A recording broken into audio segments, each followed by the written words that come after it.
From the nation's capital, the American Enterprise Institute for Public Policy Research presents Public Policy Forums, a series of programs featuring the nation's top authorities presenting their differing views on the vital issues which confront us. Today's topic, affirmative action and the Constitution. This Public Policy Forum, one of a series presented by the American Enterprise Institute, will examine the conflicts involved in the task of combating all kinds of discrimination and striving for equality of Americans under the Constitution. Our subject, affirmative action and the Constitution. Few issues of the day so divide our nation as current affirmative action policies, especially when numerical goals are used to increase minority group opportunities in employment or admissions to college and professional schools. One side contends that such policies are necessary to ensure an equality of results in order to be sure of achieving equality of opportunity. The other side argues that such preferences in admissions or employment are unconstitutional reverse discrimination. Can we achieve equality of opportunity in America without race, sex, or ethnic conscious remedies for discrimination? Is it just and constitutional to deny a qualified person an equal chance for a job by giving someone else a preference in order to redress past injustices or to eliminate present discrimination? Is there such a thing as group rights under the Constitution of the United States? Or does the Constitution require that individual rights predominate in every instance?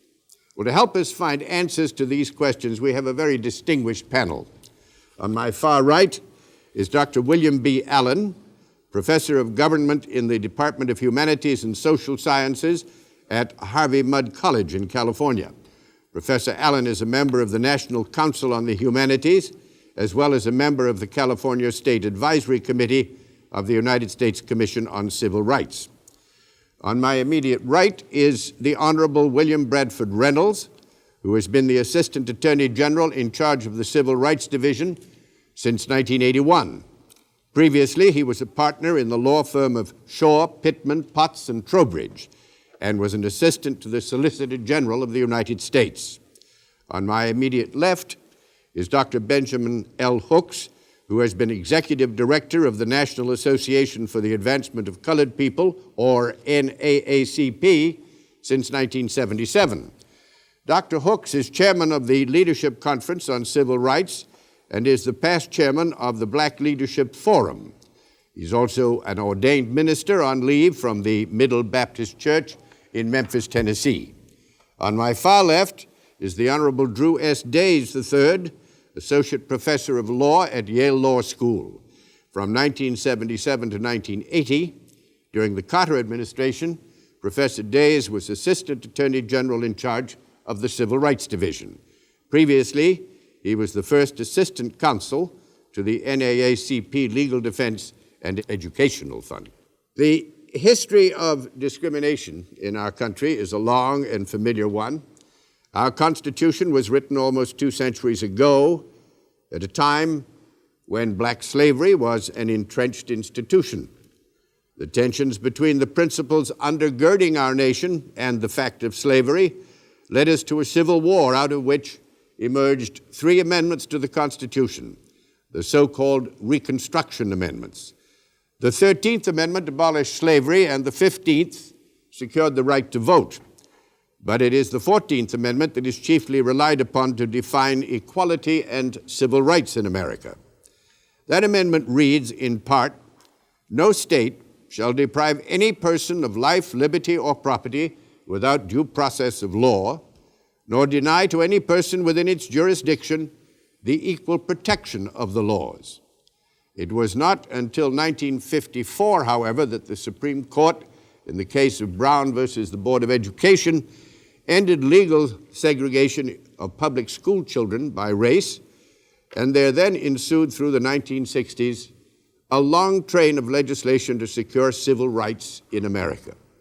Today, new policies requiring the hiring and promotion of blacks, women, and other minorities have been adopted to eliminate what we may call invidious discrimination.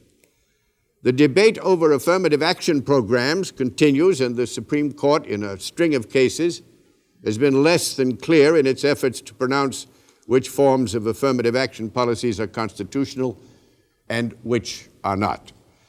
To come to grips with the questions and issues which we face tonight, gentlemen, let me ask the same question of each of you. Do affirmative action policies that involve racial, sex, or ethnic classifications conform to the letter and spirit of the Constitution? Mr. Reynolds. Well, if one reviews and reads the debates in the 39th and succeeding Congress, and also looks at the debates that surrounded ratification of the 14th Amendment, it's clear beyond a doubt that what the framers of the 14th Amendment had in mind was to draft a document that was to command that any decisions made by government would be made on a race-neutral basis, and that the 14th Amendment was to guarantee equal opportunity, not equal results, that it was to be a document or a command that would not permit preferences by reason of race. I think that today any kind of action, whether it's a quota or it's a goal or it's called affirmative action of some other kind that does indeed grant a preference by reason of race, is contrary to both the letter and the spirit of that constitutional amendment. Dr. Hooks. I think that's absolutely wrong. Article 1, Section 2, Clause 3 of the Constitution started off with a quota. 3/5. That's what black folk were in that original Constitution. There's no question in the mind of any competent scholar that the 14th Amendment, the 13th Amendment, the 15th Amendment were written for one purpose, and that was to eliminate the practice of slavery and the possible perpetuation of segregation. 13th Amendment abolished slavery. White folk didn't need that. 15th Amendment guaranteed the right to vote regardless of color. White people did not need that. And the 14th Amendment provided for equal protection of the law, and that would not have been that amendment had there not been the abolition of slavery. And I think it was the 19th Amendment, if I make no mistake, that guaranteed women the right to vote. So the Constitution itself has recognized that there is color in this world and there are sexes in this world, and that from time to time you have to utilize that in order to achieve it. And so the 13th, 14th, and 15th Amendment, as you refer to them, the so-called Reconstruction Amendments, were written particularly, specifically, to deal with questions of color. And to interpret them otherwise, it seems to me, is vain and foolhardy. Professor Allen. Well, I have to say at the outset that I think it's misleading to call affirmative action reverse discrimination, as we often do. There's no such thing any more than the opposite of injustice, for example, is reverse injustice. Affirmative action is discrimination, pure and simple, and therefore incompatible with our Constitution. It's important not to confuse these things because being clear about them is what helps us to avoid mistakes. James Madison thought the most important test of American freedom would always be the ability of the system to guarantee the rights of minorities without exceptional provisions for their protection. Affirmative action is incompatible with that constitutional design. And whoever calls for affirmative action, it seems to me, declares at the same time that we can no longer live with our Constitution. Professor Days. Well, I want to try to bridge the gap between Brad Reynolds and Ben Hooks in that Ben Hooks is, of course, correct that the Civil War amendments were ratified with the alleviation of discrimination against blacks as the principal objective. But as Brad Reynolds has indicated, the long-term objective was to create a society in which race and color and other characteristics would be irrelevant. The problem we face today and in previous years has been that we've not achieved either goal. We've not achieved the objective of remedying discrimination, and therefore the consideration of race is something that has to take place in order to deal with that problem. The Congress that ratified the Civil War amendments engaged itself in affirmative action. The Freedmen's Bureaus were explicitly designed to benefit blacks, and they use racial classifications. So I think from an historical standpoint, it's simply incorrect to say that those amendments were designed to frustrate efforts to remedy discrimination against people who had been the victims of injustice. Well, to come down to the basic substance of much of today's debate, Mr. Reynolds, the Justice Department filed 5 motions in U.S. District Court in Chicago to overturn discrimination remedies, 1 in 3 lawsuits filed by the Justice Department as a plaintiff in earlier administrations. You have indicated that you'll seek modification of court orders in some 50 localities to limit affirmative action. Would you clarify why justice seeks to change what earlier it sought? Well, the recent filings of requests of the court to modify consent decrees that contain quota provisions flow from a Supreme Court decision in 1984 that involved a statutory provision, not a constitutional provision. The Supreme Court in 1984 ruled in a case that goes under the name of Memphis Firefighters decision, that provision of the statute forbids the courts from imposing quotas as an element of court-ordered relief. The obligation of the Department of Justice after the Supreme Court has spoken is to return to the courts and ask for a review of outstanding decrees that had been entered that contain quotas and to seek a modification to bring those decrees in line with the command of the Supreme Court that remedying discrimination must be for the benefit of victims of that discrimination. It must seek to enjoin or stop the discriminatory conduct.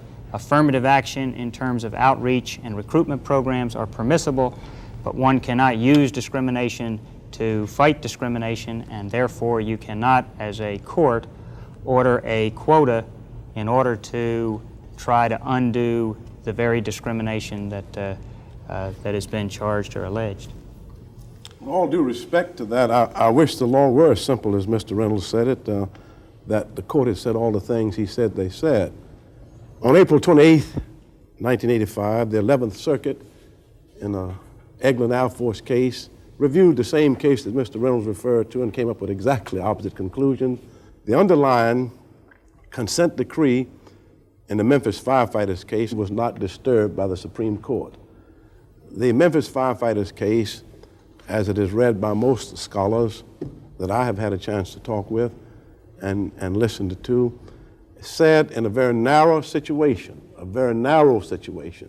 and that is where seniority was not covered by the consent decree, that the trial judge was wrong to modify a voluntary consent decree, place an affirmative action above seniority where that issue had not been dealt with in the underlying decree. Let me reinforce what Ben Hooks has said. After the Stotts decision, to which Brad Reynolds made reference, that underlying arrangement was not touched by the Supreme Court. And it is also correct that every court since the Stott decision that has considered the Justice Department's argument has rejected it. And what I find problematic about the Justice Department's position is not that it takes a very ambitious and broad view of what the Supreme Court decided, but it takes a case that is controversial, over which there can be some debate about its holding and its import, and uses that to seek to overturn consent decrees and voluntary agreements that have been made in scores of communities around the country. It seems to me that a public official has a responsibility to act only when the law is clear and when the direction is apparent, not to extrapolate from Supreme Court decisions and use that to overturn approaches that have been taken by prior administrations, both Democratic and Republican. First, Allen. I think there's something highly unsatisfactory in as a panel or as a people, dancing attendance on eclectic court decisions in various jurisdictions in the attempt to arrive at clarity about fundamental principles. It's true we need to inquire into court decisions in order to know what the present state of jurisdiction is, but the ultimate question, of course, is does the Constitution tolerate principles such as affirmative action? We have had court decisions which, of course, were radically flawed. We've had them recently as well as more anciently, And certainly we had the Dred Scott decision, which in a way produces the very problem we struggle with now through its attempt to reinterpret the Declaration of Independence and the U.S. Constitution.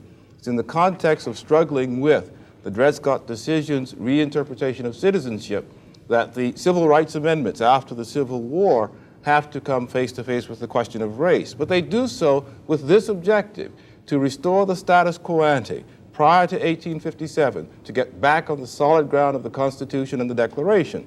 And it seems to me that we need to have sufficient courage even to say the courts are wrong, and that in fact they're not the last judges of this question. Dr. Allen, they were not trying to restore the Constitution before 1857. I just read you from Article 1, Section 2, Clause 3 that established black folk. They didn't call us that. They had a very good way of saying it. 3/5, and the 13th, 14th, and 15th Amendment were not trying to reestablish black people as 3/5, not for any other reason except to get representation. They didn't give us any rights that for the purpose of enumerating how many people you could send to the House of Representatives that black folk would be 3/5. And they were not. The 13th, 14th, and 15th Amendment were trying to do something specific and new, to abolish slavery, specifically in the 13th Amendment. Now the Constitution, Franklin Roosevelt's statement on March the 4th, 1933 is the one that I like, that the reason it survived because it is an elastic document. It's very short. It gave a lie to the fact that committees mess up everything. That committee did pretty good. And when they wrote that Constitution, the thing that makes it viable is its elasticity, is the interpretation of it. And one only has to look at the Dred Scott decision of the 1850s and the Pleasant versus Ferguson decision of 1897 and the Brown versus Board of Education decision of 1954 to understand that the Constitution is not a static dead hand. It's an evolving document designed to deal with the issues as they arise.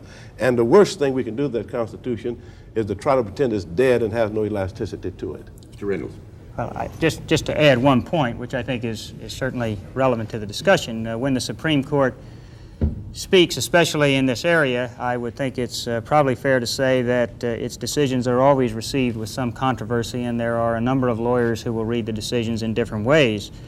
It is well, though, that the Department of Justice and others don't shy away from controversial cases in order to go after discrimination. Brown versus Board of Education, for that matter, was one of the more controversial decisions handed down by the court, and hardly a matter of clarity when it was announced. It was the Justice Department, in the face of considerable controversy, that still went forward into jurisdictions and sought to upset discriminatory activities on the strength of Brown that were in the area of school segregation.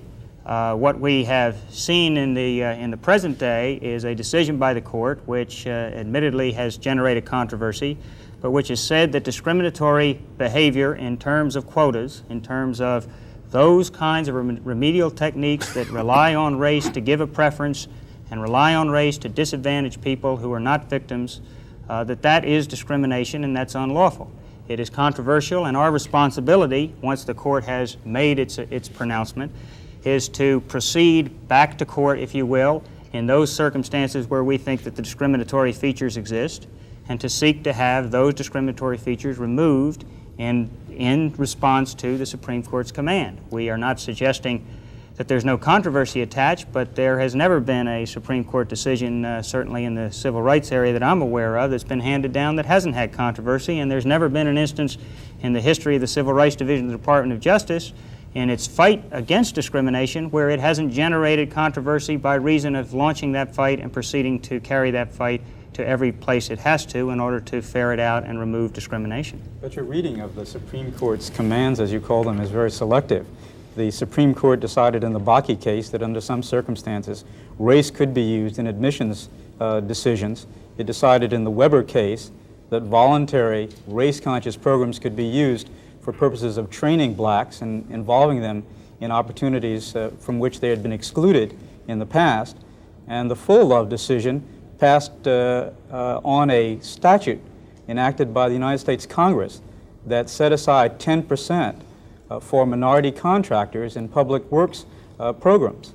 How one can look at the Stotts decision, which I think, as Ben Hooks has indicated, deals with a statutory matter, a matter of statutory interpretation, and view that as the linchpin for a program of overturning decisions that had been made by prior administrations, ignoring Bakke and Weber and Fullerlove that seemed to me to point in entirely the opposite direction. Those cases, in a sense, only repeat the principle established 100 years ago, almost now, in Plessy versus Ferguson. There is no change in the principle. There is a change in the application, that's to be conceded. But the principle that the government can have recourse to race was established fully in that case and cases of that era. It was an erroneous principle. It's a principle we've contended against ever since. It's erroneous in the same way, Dr. Hooks, that your account of the historical view is erroneous. And I recognize that that is a commonly accepted view, but I'm afraid it's a wrong view. The notion that Abraham Lincoln speaks to when in the debate with Douglas, he says people who try to read out of the Declaration of Independence, the black man, are blowing out the moral lights among us. And when I speak of returning to the status quo ante and understanding the Constitution, I speak of returning to those moral lights that Lincoln sought to resist having blown out. And to deny that those moral lights existed is to deny that there's any ground upon which to stand to argue in behalf of the rights of black people or any other people. Mr. Reynolds. The 14th Amendment and the constitutional provision is, as the NAACP said in its brief in Brown versus Board of Education, it is a document that is colorblind, and at that time it was the NAACP's, quote, dedicated belief, as stated in that brief. I know no amendment to the Constitution or to the 14th Amendment since you filed that brief that would suggest that your dedicated belief should no longer be the same as it was when you filed the brief in Brown versus Board of Education. Let me just make 3 points very briefly. First of all, Dr. Allen, the status quo ante, whatever you say about moral lights, was the first clause, the first article of the Constitution that permitted and perpetuated slavery in this nation for a long, long time. And the 13th Amendment was designed specifically to abolish that. As it relates to the eloquent argument Mr. Reynolds makes, and of course wouldn't be the Assistant Attorney General for Civil Rights succeeding a man like Drew's days unless he had a lot of brains. And I'm not going to try to get too much involved in it, but you know, you're not lying, so let me get that out of the way. But let me make the analogy, no lie will stand long unless it has a little truth mixed up in it. That's the concrete that keeps it together. And so you can cite what we said about a colorblind society, and you can make of it what you will, but Justice Blackmun in the Bakke case dealt with the whole question of colorblindness, I thought, most appropriately when he pointed out in a very brief opinion, concurrent I suppose it was, that as he looked at this problem, it didn't come about through colorblindness. We did not create this society with all the discrimination, the prejudice, the segregation, the sign that said whites only, the want ads, the absolute white-only police departments all over this country, north and south, where there were no blacks who could advance beyond the position of sergeant. These are facts that have been proven in court time and time again, and it's almost redundant and silly to have to sit here and talk about it. Those things existed. They are facts. Now, anybody wants to say the world is flat, go ahead. It's still, Earth is flat, that's all right. Let me point out. But the point is, let me just finish my point and you can have it. The point is that these conditions existed, and the Civil Rights Acts were designed to eradicate them. Now, I have no problem when you talk about they were intended to help the victims of discrimination. As a statement, that's fine. Let me do with your statement what you did with mine. I maintain, whether they know it or not, and most of us do know it, all black folk are victims of discrimination. Therefore, we were all intended to be helped by it. The difference you make, and you've not stated that here, is that you only want to help that one black man who was crazy enough to go to the Memphis Fire Department when it was white only and ask for a job and get whipped out of that place, or run out, incarcerated in an insane asylum. And to me, that's just not right to say that when we know these facts existed, when we know they were a fact, and we're trying to remedy them, that we've got to say the only way you can be helped, boy, is to prove that you had enough sense to know that one day we were going to help you, and you went down and made a written application on April 8th, 1964. If you bring that here, then we'll help you. Otherwise, I'm sorry. Now, that's the major point, I think, in which we disagree. And finally, what Justice Blackmun said was that in order to reach a colorblind society, we may have to take into consideration color and sex to eliminate inequities, just as we took into consideration color and sex to build these inequities. Yeah, I just want to emphasize that while it's true the objective in terms of contemporary policy is a colorblind society, there is a more important objective, and that is a free society. And that is to say, one has to get there in a way which preserves in the colorblind future the freedom with which we began. And it seems to me greatly short-sighted to deny that this country began with that freedom. To argue that the Constitution established and perpetuated slavery is a fundamental mistake. But when one pulls it away and one pulls away the structures through the years, one pulls away every opportunity to abolish slavery. One has, it seems to me, to account for everything and not merely those things which, for the moment, contribute to our argument on one side or the other. I would therefore ask us, if we have to talk about this in a contemporary way, to broaden the conversation, to recognize that we're not talking merely about victims and trying to pinpoint the law to those who suffered, but you can't talk about victims without talking about those who are guilty of the crime. And the problem with affirmative action is that there are a great many grandsons and great-grandsons whom you simply cannot call guilty of any crime who are suffering at the hands of an unjust law. And if we're going to talk about the whole society, let me finish it. Let me finish it. If we're going to talk about the society as a whole, then we must find that speech, that language, which addresses the whole. John, let me speak before Yes. Ben starts again. First of all, I want to comment on a point that William Allen made about Plessy versus Ferguson. I think it's important to distinguish Plessy versus Ferguson and its mode of analysis from what has been happening since Brown versus Board of Education. And the distinction is that Plessy versus Ferguson was based upon a lie. It was based upon a false characterization of the society that existed at that time. It was a Supreme Court that described racially segregated cars, railroad cars, as being designed to provide the type of separation that both races wished, and that if blacks felt that it was a sign of inferiority, then it was a problem that they had. It was a type of paranoia that blacks had. Well, that's a lie. And the important thing about Brown versus Board of Education and the other cases that I mentioned is that they comport with reality. They are responding not only at the Supreme Court level, but at the lower federal court and state levels to the reality of continued denial of opportunity to blacks, to women, to other racial and ethnic minorities, and trying to give life to the constitutional document that Ben Hooks was talking about, that is not written in stone, that is not static.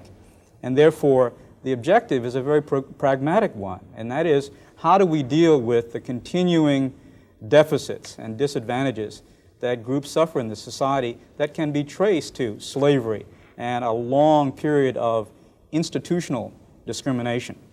And I want, you talk about moral lights, and you talk about a language. I want to know what moral light, what language you have in mind to deal with that practical problem that we face. Yeah, I would love to address that question. Let me put it in context, because what we've emphasized to begin with is the question of affirmative action, which puts us in a difficult spot. We need to clarify the principles. There is a second question, and I think you pinpointed very well. What then can we do to achieve the objectives of this society? And I do believe there are political processes available to us, ready to hand, and I'll mention one at the very end, and I won't go on much longer. But let me say this about the Plessy case and its analysis. I think you're right that it's false on the facts. I do not think it's false to the society of the time. The court does, in fact, the same thing that's done in Brown. It asks itself, how do people think about these things? What are the opinions? And I think the court's statement of the opinions which prevailed was indeed correct. Just as the mode adopted in Brown versus of Education with sociological analyses and similar ways of collecting common opinion was more or less a reflection of the time. But the common opinion is not the same thing as this true principle. And the errors in Plessy have to do with the principles, not with the common opinions which they claim to exist. Now, just to close, I think the way in which to approach, not to solve, the question you raised, is to notice the great paradox in what affirmative action asks us to do. It asks primarily that the government intervene in a labor market, primarily labor, there are other things to be sure, in order to produce a certain result. And much of what it's doing is asking the government to undo what the government did through the National Industrial Recovery Act and the National Labor Relations Act, when it in effect gave to local unions with government imprimatur the power to discriminate. And during all these years since then, the opportunity was for those who were harmed by that to call it for what it was, rather than to play along with the labor movement and sustain the edifice of discrimination. You wish to go, Mr. Reynolds? Well, yeah, let me just say two things. One is I agree with Drew Days that Plessy versus Ferguson was grounded on a lie, and I don't agree that if we disengage ourselves from quota remedies, that somehow leaves untouched or unattended the problem of discrimination in this country, and that there's no way to deal with or remedy that discrimination. I agree with Dr. Hooks that there is discrimination out there, that it continues, that we still have effects of past discrimination, and we can't rest until we have treated with that problem to the fullest. But there are ways to do it that does not buy into the same kind of evil tool of discrimination that we're trying to condemn when we condemn the evil of discrimination. We have used for the past 4 years affirmative action in the context of an outreach, a recruitment program that goes into communities that are untouched, that finds those minorities and women who are qualified and interested in jobs, who brings them into the applicant pool, and then with that system in place, selects people at the hiring level or at the promotion level on a non-discriminatory basis. And if you look at results, if you want to look at results, the results of that kind of a race-neutral regime have produced increased numbers of minorities and women in the public workforce where we have enforcement responsibility that exceed the numbers one would have expected had you tied your remedy to some kind of an artificial quota. Let me see if I can use two cases right quickly. The Rose in Alabama, one in 1970, one in 1972. The Allen case involved the Highway Patrol, was filed by the NAACP because in 1972, after 37 years of existence of the Alabama Highway Patrol, they had never, ever hired a single black patrolman, not one, not one. And we had exhausted all of our administrative remedies, and we went to court finally seeking to have black patrolmen added to the Alabama Highway Patrol. And that protracted litigation went on, and the answer always was just what Mr. Reynolds talked about. We recruited, we've sought to get the NAACP and the Urban League and the SCLC to give us names, and we have advertised in the Black Dispatch. We've done all we know how to do, and nothing has worked. And finally, Judge Johnson, in that case, after having been exasperated by the failure of a single black to be hired, directed that they would hire one black applicant for every white applicant they hired. At the same time, in 1970, in the Frazier case, where the suit was filed against all of the departments of Alabama for failure to hire black applicants, the judge did not require any goals to be met, and the strange thing that I thought would have happened did in fact happen, that after the passage of a few months, few years in fact, there were more black people hired by the Alabama Highway Patrol than in all the other 75 departments of Alabama put together. Because in one case they had a goal to meet, which was one black applicant for every one white applicant they hired. And in the other case, they were told to recruit, and they had plans, I suspect, they'd fill this room, all the things they did to recruit. This country is in favor of goals and timetables. We don't say to Detroit, we hope that by January 1st, 1986, you will produce a fleet of cars that will get 32 miles to the gallon. Now, we're not going to do anything to you if you don't do it, but try. No. The Congress said to them, by January 1st, 1986, you will have a fleet of cars that produce 36 miles to the gallon, and if you don't, you're going to be fined several $1 million a year. They have a penalty attached to it. I maintain that a law has to have some penalty, some deterrent value to work. And what we're saying to you, sir, and is that if you firmly, sincerely, and believe, then I can give you a number of jurisdictions that are not doing anything, and I would suggest you go there and try working with them. Virgin, clean territory. Work with them and see if they won't do better, and let those that are working go along, and then in 10 years, let's go back and see what we've accomplished voluntarily and with a goal. Let me just say a word about that, if I may, Dr. Hooks, because I think no one is suggesting that there isn't adequate scope for an active and energetic Justice Department in the civil rights area. And I can think of many ways in which that activity can continue and expand consistent with the Constitution. So the real question is the question embedded in your Alabama examples. When you point to the plan that doesn't work and the plan that does work, the question is not with respect to the plan that does work, does it work, but is it right? What appeals to me is the fact that we had a problem, and in one instance, the court took one position in the same state and took another position in another case in the same state. One achieved results and one did not. And that's all I can deal with as a lawyer is the practical, pragmatic results. Professor Days? I have several points to make. First of all, I think we all agree that, and if I'm wrong on this, please speak up, that goals and timetables or the explicit use of race or sex as criteria is not appropriate in every circumstance. There are a range of remedies that one can use to deal with specific problems. And we talk about goals and timetables and quotas as though they were used in every instance to respond to quite different situations. Secondly, goals and timetables and these numerical measurements were instituted because of the experience that prior administrations had had with good faith efforts. And Dr. Hooks referred to those. Year after year passed and nothing changed. And finally the courts and administrative agencies said, we're going to have to do something about this. We've had enough of your good faith. Where is the change? Where are the results? Where are the jobs for blacks or for women or Hispanics?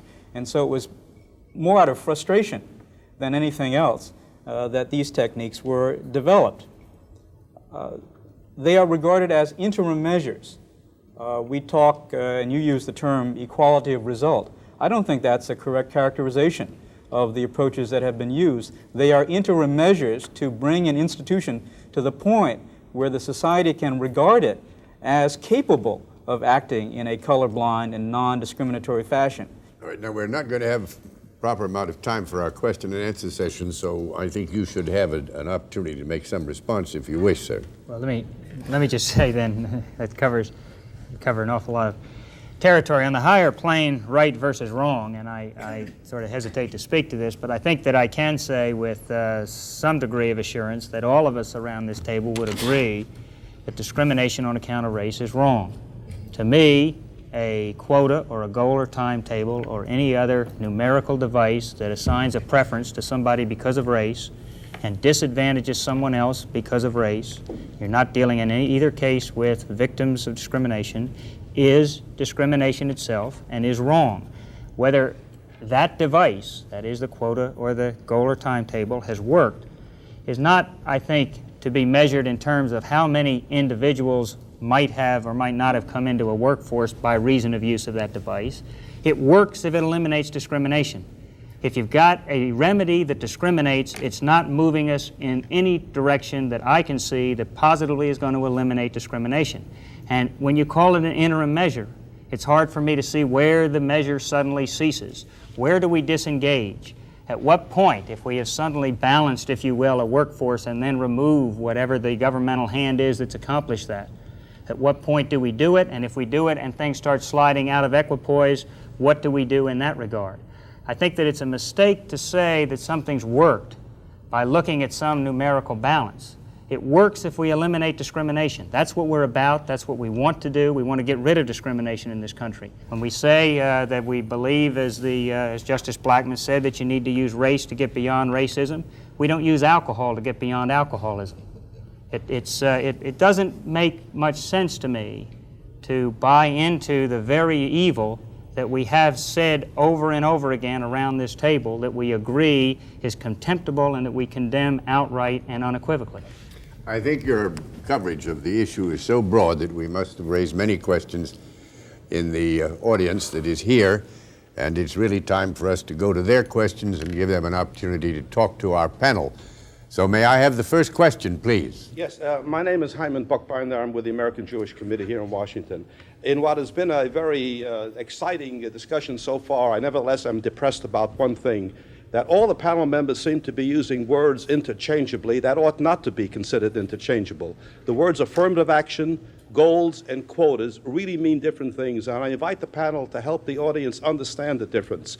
The reason I ask the question is that I am terribly disturbed that what's happened in recent months in this administration is that it isn't only quotas that have been outlawed, quotas that may conceivably lead to what is called reverse discrimination, but the system of goals, which is different from quotas, goals which has worked, which contains no dangers, which has worked in government employment and others. So I invite the panel, please, to comment on whether it is not true that you can have a system of goals and timetables that does not have the obnoxious features of quotas which many people are rejecting. Mr. Reynolds? Well, I do think it's true, Mr. Brookbinder, that the debate on this whole subject has in large part suffered because the terms that are used are not well defined. Affirmative action, as it was traditionally used and introduced in the civil rights arena, solely had reference to affirmative outreach and recruitment programs of a race-neutral nature that was put in place in the early 1960s. And when I use affirmative action, that is the sense that I understand it, and it seems to me that is the only legitimate sense for the use and the definition of affirmative action. Quotas, I think, I believe we all would agree, by definition are rigid, as some people say, or rather inflexible numbers that require that different employers in the employment arena reach those numbers as an objective in their employment activity, and they are defined by race and sex, or when they are defined by race and sex and national origin, they run afoul of the constitutional principle of equal opportunity and neutrality that I had mentioned at the outset. My view is that goals, which I think has been used as a term variously by the different people on both sides of the debate, goals are, in my view, permissible so long as they do not include or condone in any way a preference by reason of race or gender or ethnic origin or religion. If you use a goal and the operation of that goal is to afford a benefit to any individual because of immutable characteristics, no matter how small that benefit might be, I see it as being no different from a quota. And it seems to me that it matters not what label one attaches. If you're talking about a quota or a goal or a preference or a set-aside or any other numerical device that assigns a benefit by reason of an immutable characteristic, it runs afoul of the constitutional principle and of Title VII. I think that you raised a very important point, and I'd just like to comment on it briefly, that there is a vast difference between the use of a quota and the use of a goal. In the civil rights sense, we've always known what a quota was. It was an absolute ceiling above which one could not rise. So we allow you to have 3 seats in the medical school, 5 positions in the police department, no more for some racial group. And NAACP historically is on record as being opposed absolutely to the concept of rigid quotas. Goals and timetables, on the other hand, and I think Drew's Days has explained that so very well, that when you talked about affirmative action, and we talked about the 3 words you mentioned, we opposed to quotas, affirmative action was designed to do at least one thing additional, I think, than what Mr. Reynolds said. Surely to make opportunities available, but at some point there had to be some results, otherwise it wouldn't mean the thing. I mean, why would we spend all this time in Congress and all this money and end up with a process that brought about no results? Professor Allen, I think, would you like to add something to the definition question? Yes, I would. I must say, though, I have a deep appreciation for Dr. Hooks's struggle. I'm reminded of Abraham Lincoln in the discussion with Stephen A. Douglas. Douglas, among others, was tried to read blacks out of the Declaration of Independence, as I mentioned earlier, and therefore to do so came up with the formula that the Declaration was only written for white Anglo-Saxons. And Lincoln would run through the Midwest, which, as you know, was heavily populated by immigrants then, reminding all the continental immigrants what that meant for them. Sure, when you're trying to define things as nebulous as race and heritage, you're going to have those kinds of problems. The real emphasis, it seems to me, of this definition question proves this then. We are not concerned about what individuals are in or out. We're concerned about what is the legitimate power of the state, of the government. That is the question we're talking about. Professor Day? On this question of definition, I find it almost impossible, given the fragility of words, to make meaningful distinctions among the words that you mentioned. Certainly we know what a quota is that we don't want to replicate or reproduce in this society ever again. And what I find it helpful to do is look at the nature of the problem and try to understand the degree to which the remedy is designed to address that problem. And sometimes the remedy, as I said earlier, may be that aggressive recruitment is the way to go. In other situations, it may be what we refer to as goals and timetables, or some people refer to as goals and timetables.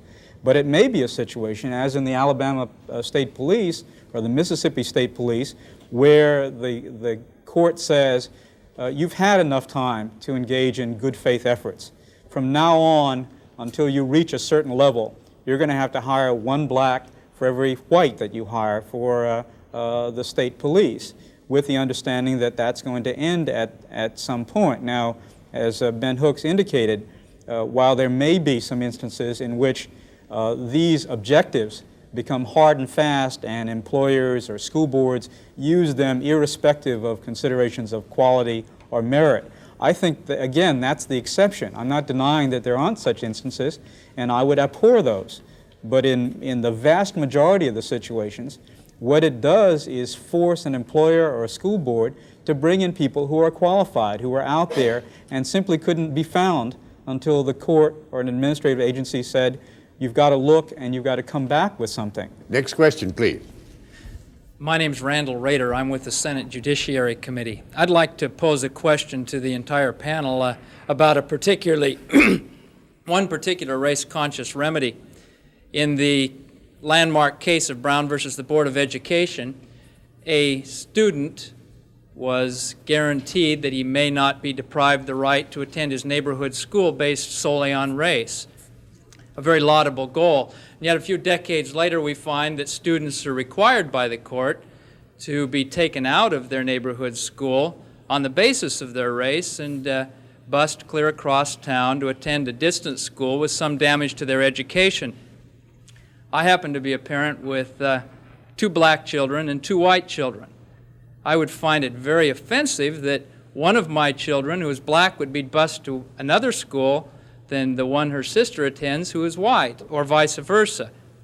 My question is not the race-conscious remedy of mandatory busing violative of the principles set down in the Board of Brown versus the Board of Education that students should not be assigned to schools on the basis of race?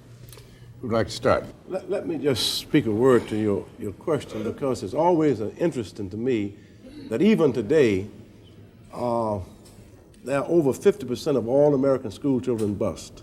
50% of all the school children in America are bused each and every day.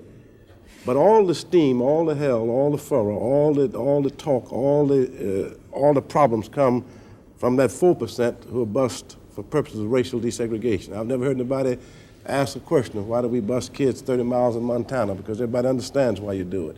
Or why they bus them to these private schools all over the South. We understand why they do it. Anytime you have to refer to a situation that affects me personally, and I have been through this as a parent, I can understand how all of us have personal problems with everything that happens. Compulsory school attendance, busing, why they build a school, why they close a school. And I really can't deal with a personal situation. All I can deal with is the fact that if we are trying to meet what I consider to be the mandate of Brown versus Board, and that is that segregation, separate but equal, is inherently per se unconstitutional. And you'd have to read through the tortured, convoluted history of 31 years of trying to desegregate America's public school system, a very difficult, almost intractable, emotional-laden problem. And after 31 years, the country still has a majority segregated system. And busing is only one of the many, many remedies that have been utilized to try to get that mandate. Let me try your question this way. I think that the point you make has some measure of validity in terms of wondering why it is that a race-conscious remedy in the school desegregation context is tolerable as a constitutional matter, whereas a race-conscious quota remedy in an employment context is intolerable. I think the clear answer on that is that in a school desegregation or school segregation context, all the children in a de jure segregated school district are victims, and it is constitutionally permissible to use a race-conscious remedy for the benefit of victims to make them whole. And what the court did in Swan and subsequent cases was to experiment with a remedy of forced busing in an effort to try to make those victims whole by desegregating the system. The difficulty with the quota is it goes well beyond the victims, and it benefits those who are not victims, who may not even have been in the workforce or were in grade school at the time of the discrimination that went on. And when they come up to the door, the employer then, by reason of a quota and because of their race, has to open the door to that contingent or that group. I do think that the mischief of that situation really does at least cause us to look back over our shoulder at Plessy. Because to me, separate employment lists that are equal, that are going to rely or relate or translate into equal results, is very close to the government decision-making which leans on separate but equal to justify what it's doing. If the government decides that we eliminate all references to race and to sex, then you've got the perfect world for those who are entrenched in positions of authority and power. Yeah, but there's no way to measure whether or not you're making ascertainable progress. And I think that's too broad, Dr. Hooks. That's not what happens. What we were trying to do, we confuse what has happened, and it looks like we're being blind to history. The 13th and 14th and 15th Amendments were passed to achieve certain results, and as Mr. Days has so eloquently pointed out, obviously the 14th Amendment became a good amendment for everybody, not just for black people, for everybody, equal protection of law. And to come up now talking about color blindness and sex blindness as if that's a new thing just discovered, and to put such sanctity on it will not lead us to the elimination of historic discrimination, which we're trying to get to. Let me just say this, because I do have to add it. I think I have to respond to the last statement, to think that color blindness has only just been discovered, completely abstract from the fact that, for example, between roughly 1946 and the Bakke decision, there was no more frequently cited dissenting opinion than the Holland opinion. It showed up in 64 cases, and it showed up very frequently since then and, of course, before. This is not new. This is the story of America that we're talking about. One more question. Yes, you. I'm Gail Bradley Starks. I'm with the Appalachian Regional Commission and board member of the Washington Urban League. I have a question for Professor Allen. I would like for you to clarify your opinion that you felt that the Constitution did not perpetuate slavery prior to the Reconstruction Amendments. I would like for you to clarify that when indeed black people were in slavery when the Constitution was written, or in slavery sometime thereafter. And also, would you enumerate and explain what you mean by moral lights, and what mechanism would you substitute for affirmative action? Let me start at the middle. Since moral lights was Abraham Lincoln's phrase, I was quoting directly. I can quickly tell you what he means by that. He was referring to the influence of that principle in the Declaration of Independence, that all men are created equal, and that they are endowed by their Creator with certain rights, as we know the listing. Those are moral lights in the deep sense, not as a mere philosophical gloss. There are moral lights in the sense that the life of the people of this country has been framed by those principles. We live our lives governed by those principles. And that leads to answer your first question about the Constitution. And let me just take a moment, because I think that there's a generally pervasive misunderstanding of this country's history, which we genuinely need to struggle to get over if we're ever going to react in a way that's compatible with the Constitution itself. Yes, slavery existed at the time of the Constitution, at the time of its adoption. It existed before, it existed afterwards. There are many ways to talk about this. I think the one that is most illuminating is to recognize that the founders, while slavery continued to exist, did not place a stamp of approval upon it. They went as far as they could, in fact, in the direction of placing a stamp of disapproval upon it. The 3/5 clause to which Dr. Hooks has referred, as well as the other provisions in the Constitution, never mentioned the word slave. And they said, so we intentionally didn't want to stain the document with it because we looked to the day when slavery would be gone from this country. The very first constitutional debate in the House of Representatives, in the Congress of the United States, was a debate over slavery. In that very debate, it was James Madison who was most eloquent of all, the father of the Constitution, speaking about this, that ultimately they hoped to rid the country of this sin, this stain of slavery. The question has been with us ever since the beginning. It is with us now, obviously. We continually live with its consequences. We continually have to make decisions in light of the possibilities that are there for us. But we understand those possibilities in that historical context which shows slavery, in effect, being tutored by the guiding principles of the nation itself, of the Constitution. We don't have the end of slavery, the Civil War, the Reconstruction Amendments, simply because there was a fantastic revelation all at a certain moment in history, and what was all dark suddenly turned bright and shiny.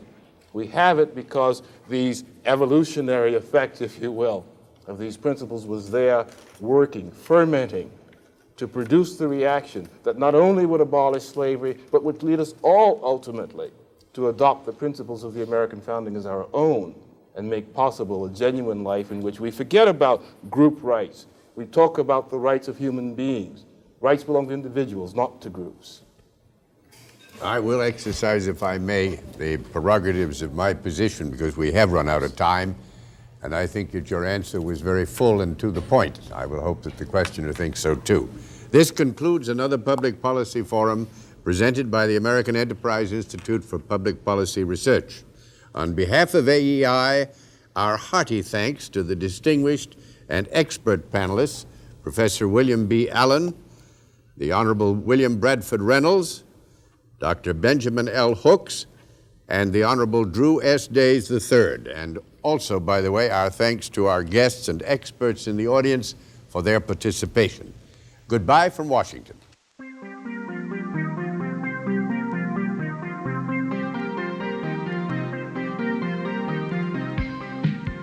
It is the aim of AEI to clarify issues of the day by presenting many viewpoints, in the hope that by doing so, those who wish to learn about the decision-making process will benefit from such a free exchange of informed and enlightened opinion.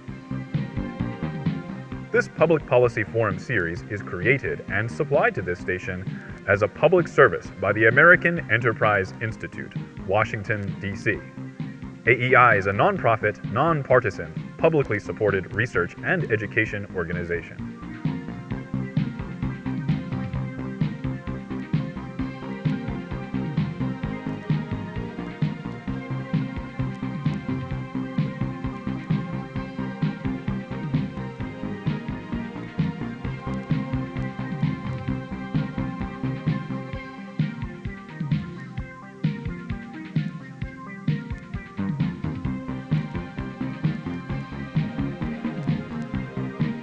For a transcript of this program, send $3.75 to the American Enterprise Institute, 1150 17th Street Northwest, Washington, D.C.